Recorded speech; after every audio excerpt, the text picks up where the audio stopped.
Có bao giờ bạn gặp một người lúc nào cũng nói mình ổn không? Tin nhắn thì trả lời rất nhanh, không sao đâu. Ai hỏi mệt không thì cười, bình thường mà. Công việc dồn tới thì gật đầu nhận. Gia đình cần thì có mặt. Bạn bè buồn thì ngồi nghe. Nhưng đến lúc chính họ im lặng rất lâu, không ai biết phải hỏi gì. Vì từ trước đến giờ, họ hiếm khi cho ai thấy rằng mình cũng có lúc muốn gục xuống. Hạnh là kiểu người như vậy. 32 tuổi, Hạnh làm trưởng nhóm chăm sóc khách hàng cho một công ty thương mại điện tử ở quận 7. Công việc của Hạnh không có gì quá hào nhoáng. Một ngày của cô bắt đầu bằng tiếng chuông báo thức lúc 6 giờ kém 10. Một ly cà phê sữa mua dưới chung cư, rồi chen qua dòng xe trên đường Nguyễn Hữu Thọ. Tới văn phòng, cô mở laptop, trả lời email khách phàn nàn, phân ca cho mấy bạn trong nhóm, họp với phòng vận hành. Rồi lại xử lý những cuộc gọi mà người ở đầu dây bên kia nhiều khi chỉ muốn trút giận.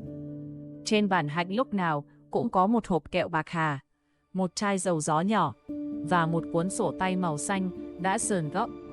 Trong sổ, cô ghi đủ thứ: lịch đóng tiền điện cho mẹ, ngày em trai cần chuyển khoản học phí, deadline báo cáo tuần, tên loại thuốc huyết áp của ba, sinh nhật đồng nghiệp, cả những câu nhắc bản thân như bình tĩnh, đừng cáu, đừng làm mọi chuyện rối hơn. Ở công ty, mọi người hay nói, có chuyện gì, cứ đưa Hạnh xử lý. Hạnh chắc tay lắm, Hạnh không bao giờ hoảng. Có lần hệ thống lỗi đúng ngày sale lớn, cả nhóm nhốn nháo vì khách gọi liên tục. Hạnh đứng giữa phòng, giọng đều đều, chia người trực từng kênh, xin thêm hỗ trợ từ bộ phận kỹ thuật, rồi tự mình gọi cho những khách khó nhất. Cuối ngày, Sid vỗ vai cô, nói, may mà có em. Hạnh cười, nói, dạ, không có gì, không có gì. Đó là câu cửa miệng của Hạnh. Mẹ gọi than đau lưng, Hạnh nói, không có gì, để con đặt lịch khám. Em trai nhắn, chị ơi, tháng này em kẹt tiền trọ. Hạnh nói, không có gì, chị chuyển cho. Bạn thân hủy hẹn food talk vì bận người yêu. Hạnh cũng nói, không có gì, bữa khác gặp. Đồng nghiệp xin đổi ca vì con bệnh. Hạnh nói, không có gì, chị trực giúp. Nghe qua thì Hạnh tốt, mà đúng là Hạnh tốt thật. Nhưng có một kiểu tốt, khiến người ta dần biến mất khỏi chính đời mình. Không phải vì ai ép, mà vì họ đã quen với việc mình không được phép yếu. Hạnh là con gái lớn trong một gia đình ở Biên Hòa. Ba từng làm tài xế đường dài. Sau một lần tai nạn nhẹ, sức khỏe yếu đi, ông ở nhà phụ mẹ bán tạp hóa. Mẹ Hạnh không phải người ác, bà thương con, nhưng thương theo kiểu hay lo và hay than. Ngày Hạnh đậu đại học ở Sài Gòn, mẹ ôm cô khóc, nói nhà mình trông vào con đó. Câu ấy có thể mẹ chỉ nói trong lúc xúc động, nhưng với Hạnh, nó giống như một chiếc ba lô được đeo lên vai từ năm 18 tuổi. Ban đầu nhẹ thôi, rồi mỗi năm lại bỏ thêm vào một ít. Tiền nhà, tiền thuốc, tiền học của em, kỳ vọng của ba mẹ, sự nể nang của họ hàng, và cả nỗi sợ nếu mình dừng lại thì mọi thứ sẽ đổ. Hạnh từng có người yêu, anh tên Minh, làm thiết kế nội thất.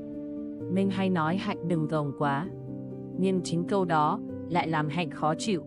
Cô thấy mình có gồng đâu, mọi chuyện cần làm thì làm thôi. Khi hai người cãi nhau, Minh thường là người nói nhiều, còn Hạnh im lặng. Cô không khóc, không la, không trách. Cô chỉ ngồi đó, mặt bình thản đến mức Minh có lần bật ra, anh không biết em có còn cảm xúc không nữa. Hạnh nghe câu đó mà đau, nhưng cô chỉ đáp, nếu anh thấy mệt thì mình dừng. Và họ dừng thật. Sau chia tay, Hạnh vẫn đi làm bình thường, vẫn trả lời tin nhắn công việc, vẫn về quê cuối tuần, vẫn đăng một tấm hình ly cà phê với dòng chữ sáng nay trời đẹp. Bạn bè khen cô mạnh mẽ, Hạnh cũng nghĩ chắc mình mạnh mẽ thật, vì nếu không mạnh mẽ, cô biết làm gì bây giờ. Có những người không che giấu cảm xúc vì họ giả tạo. Họ che giấu vì từ rất sớm họ đã học được rằng cảm xúc của mình thường làm phiền người khác. Hạnh nhớ hồi nhỏ, có lần cô bị điểm kém môn toán. Cô sợ quá, khóc ngoài hiên. Ba đi làm về mệt, nhìn thấy con khóc, ông gắt, có chút chuyện cũng khóc. Sau này ra đời ai lo cho? Mẹ thì kéo cô vào nhà, nói, nín đi, ba đang bực. Từ đó mỗi lần muốn khóc, Hạnh thường nuốt xuống. Khóc không giải quyết được gì, khóc còn làm người khác khó xử. Năm tháng trôi qua, cái nuốt xuống ấy thành thói quen, rồi thành tính cách, rồi thành một phiên bản mà ai cũng quen gọi là Hạnh ổn. Cho đến một buổi chiều thứ 6. Hôm đó, trời Sài Gòn mưa từ trưa. Không phải cơn mưa lớn ào ào, mà là kiểu mưa lâm dâm kéo dài. Làm đường kẹt hơn, áo quần ẩm hơn, lòng người cũng nặng hơn. Công ty Hạnh vừa nhận một đợt khiếu nại lớn vì đơn hàng giao trễ. Sếp yêu cầu báo cáo trước 5 giờ. Một bạn trong nhóm xin nghỉ đột xuất vì sốt. Khách thì liên tục nhắn trên fanpage. Điện thoại Hạnh rung không ngừng. Khoảng 4 giờ kém, mẹ gọi. Hạnh nhìn màn hình, định không nghe, nhưng rồi vẫn bấm máy. Giọng mẹ bên kia vừa lo vừa trách. Ba con sáng giờ chóng mặt. Mẹ nói đi khám, mà ổng không chịu. Con toi nói ổng dùng mẹ. Với lại tiền thuốc tháng này tăng, không biết sao nữa. Hạnh nhắm mắt một chút, tay vẫn đặt trên bàn phím. Cô nói chậm rãi. Dạ, để con xử lý, mẹ đừng lo. Vừa cúp máy, em trai nhắn. Chị ơi, em làm mất điện thoại rồi. Có cách nào cho em mượn tạm ít tiền mua máy cũ không? Em cần học online. Hạnh nhìn dòng tin nhắn. Ngón tay cô đặt lên màn hình rất lâu. Cô muốn hỏi, sao lúc nào cũng là chị? Cô muốn nói, chị cũng đang kẹt, chị cũng sợ, chị cũng không biết tháng này say thế nào. Nhưng cuối cùng, cô gõ, để chị tính. 5 giờ 20, báo cáo vẫn chưa xong. Sếp nhắn vào nhóm, sao chậm vậy Hạnh? Việc này đáng lẽ em phải chủ động hơn. Một câu rất bình thường trong công việc. Không mắng chỉ, không xúc phạm. Nhưng không hiểu sao, nó chạm đúng vào chỗ đã tăng quá lâu. Hạnh thấy cổ họng mình nghẹn lại. Cô đứng dậy, đi vào nhà vệ sinh, khóa cửa một buồng nhỏ, rồi ngồi xuống nắp bồn cầu. Ngoài kia là tiếng máy sấy tay ù ù, tiếng hai bạn nữ nói chuyện về quán ăn tối nay.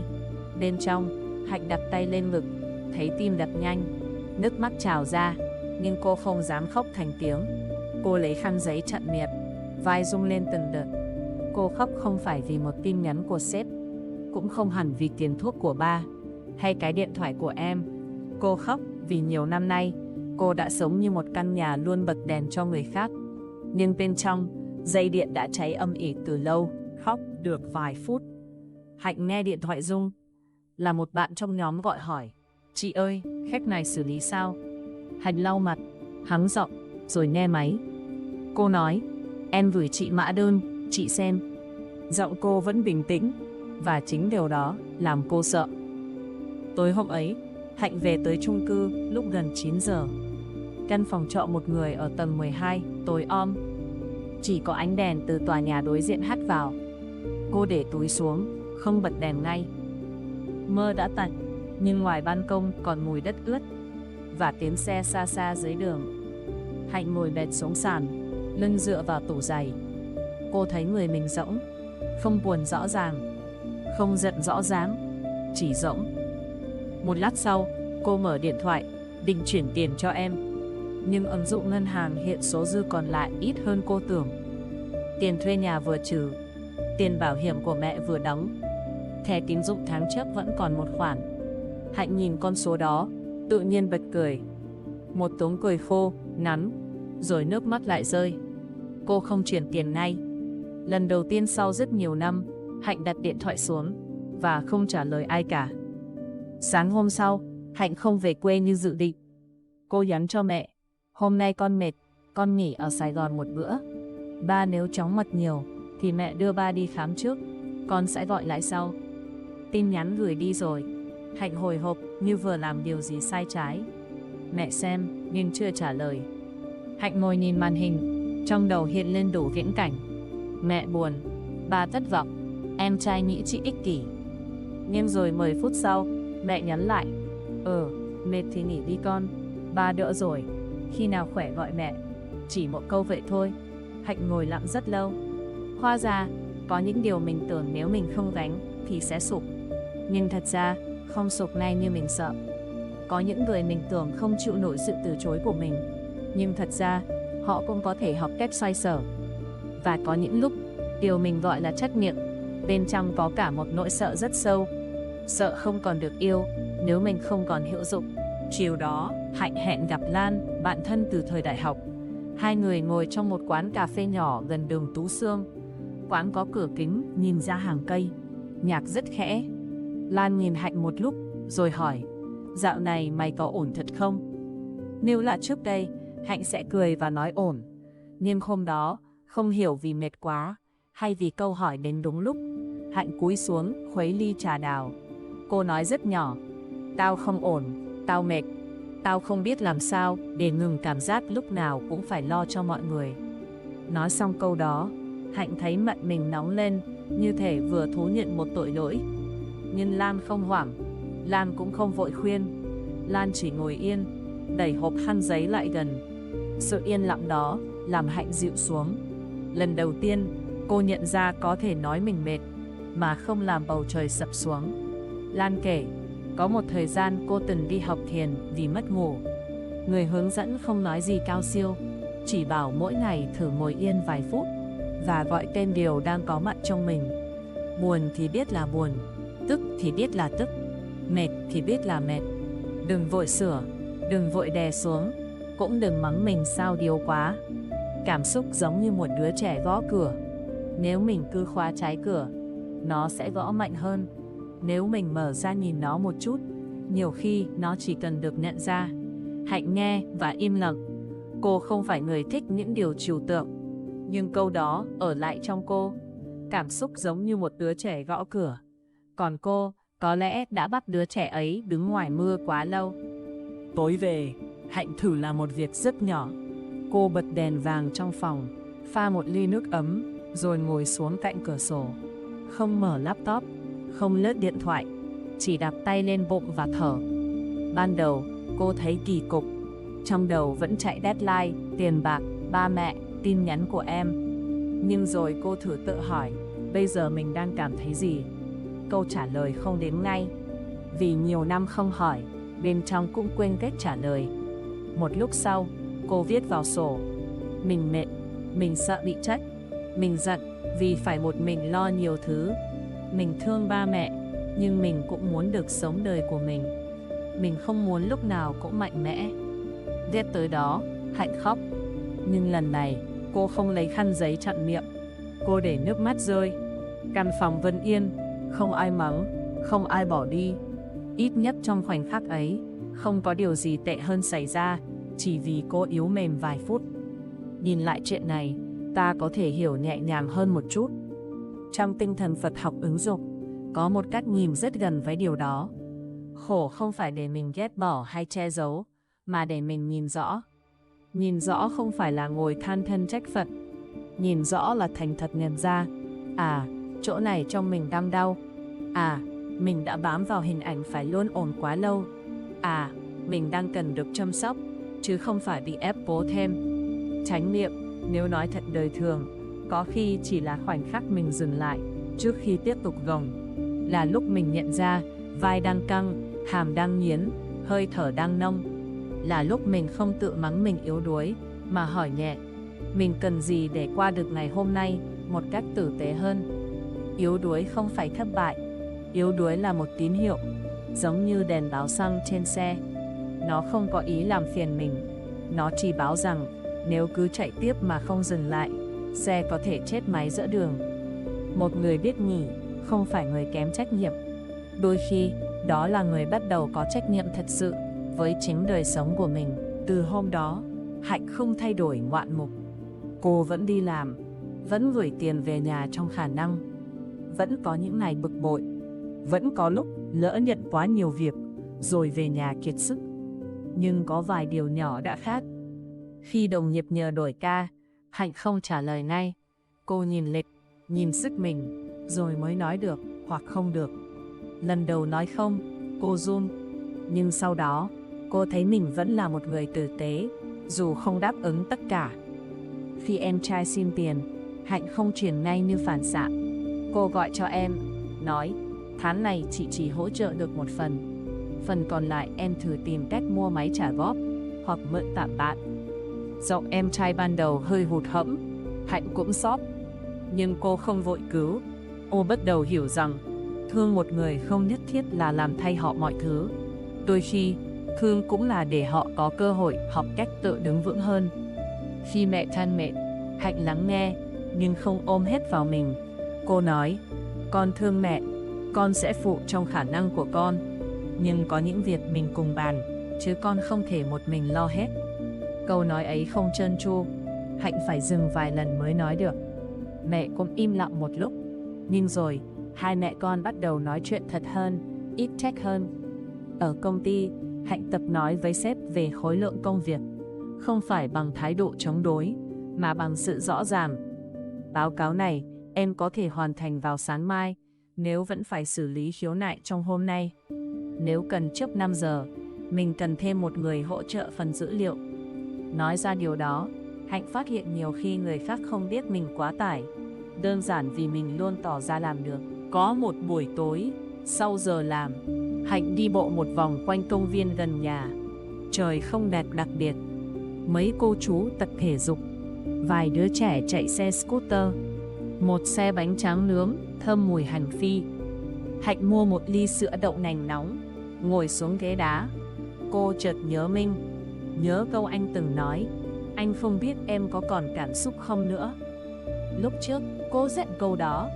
Bây giờ cô thấy buồn. Không phải buồn vì Minh, mà buồn vì đã có một thời, chính cô cũng không biết mình còn cảm xúc không. Cô mở điện thoại, nhưng không nhắn cho Minh. Không phải vì ghét, cũng không phải vì đã hoàn toàn quên. Chỉ là cô hiểu, có những điều không cần quay lại để sửa. Mình có thể học từ một vết nứt, mà không nhất thiết phải trở về căn phòng đã cũ. Cô ngồi yên, uống từng ngụm sữa nóng, để gió thổi qua mặt. Lâu lắm rồi, Hạnh mới thấy một buổi tối không cần phải chứng minh điều gì. Nếu bạn cũng là một người lúc nào cũng ổn, có thể bạn sẽ hiểu cảm giác này. Cảm giác vừa tự hào vì mình chịu được nhiều thứ, vừa tủi thân vì không ai biết mình đã chịu nhiều đến mức nào. Cảm giác muốn được ôm một lần, nhưng khi ai đó hỏi có sao không, miệng lại tự động nói, không sao.